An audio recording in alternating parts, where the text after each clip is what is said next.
আপনি যদি R15 নিয়ে কোথাও দাঁড়ান, তাহলে মানুষ আপনার R15কেই দেখবে, আপনাকে না। কিন্তু কোনো বিশ্বসেরা ফুটবল কিংবা ক্রিকেট প্লেয়ার যদি BMW নিয়েও দাঁড়ায়, সবাই কিন্তু ওই প্লেয়ারটাকেই দেখবে, তার BMW কে না। আপনি যদি 10,000 টাকা দামের গেঞ্জি আর প্যান্ট পরেন, তাহলে মানুষ আপনার গেঞ্জি আর প্যান্টটাকেই দেখবে, আপনাকে না।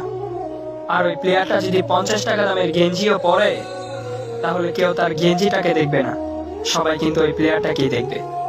তাই আইফোন লাগবে, DSLR লাগবে, বাইক লাগবে, বাবা মাকে এত প্যারা না দিয়ে ব্র্যান্ডের পিছনে না ছুটে নিজেকে ব্র্যান্ড বানানোর চেষ্টা করুন।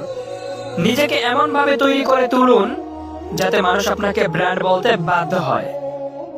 আর আপনি যখন ব্র্যান্ড হয়ে যাবেন, তখন আপনার 20 টাকা দামের ছেঁড়া রুমালটাও নিলামে বিক্রি হবে লক্ষ টাকায়। আর আপনি যখন ব্র্যান্ড হয়ে যাবেন, তখন আপনার প্রত্যেকটা জিনিসও ব্র্যান্ড